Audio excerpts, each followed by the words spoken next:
Hello, my name is Calandrea Carter, and today we are going to talk about the phenomenon of American socialites stating controversial topics that provoke violence in others in regard to the First Amendment.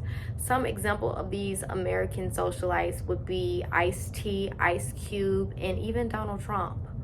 According to Fox News episode on July 23rd, 2023, Ice Cube states, "I think you say what you want to say, and to hell with the consequences.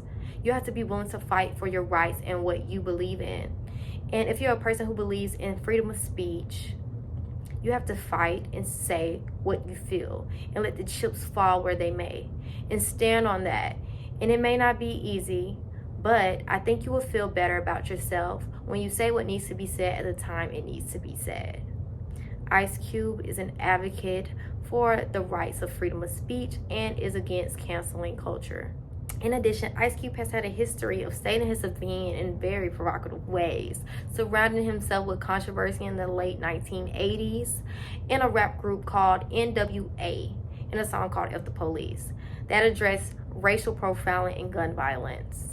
However, the police believed that it misrepresented what the police stand for. Still, the truth is, at the time, the police was known for racial profiling, especially if you was a person of color. In defense of the song, the police could not accuse NWA of slander because their lyrics were protected by the First Amendment and did not include any slander or libel. Ice-T has encountered a similar experience once he released his song called Killer. According to Tampa Bay Times, rapper Ice-T can't face treason charge, published in July 11, 1992. The Florida law states that it will not allow treason charges against rap musician Ice-T for his song called Killer, Attorney General Bob Butterworth told the sheriff. In contrast, Donald Trump has made plenty political controversial statements that people either resonate with, find hilarious, or find derogatory. According to Washington Post on January 26, 2024, Trump was ordered to pay E. Jean Carroll $83.3 million in defamation damages in trial. In May, a silver jury in New York found that Trump was guilty of sexually abusing and defamed Carroll and awarded her a combined $5 million in damages, a finding Trump has appealed.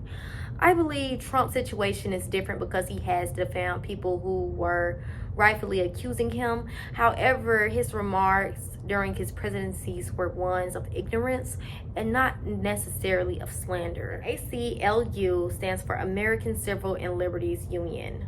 According to the ALCU.org, the purpose of the ACLU is to defend and preserve the individual rights and liberties that the Constitution and laws of the United States guarantee everyone in this country.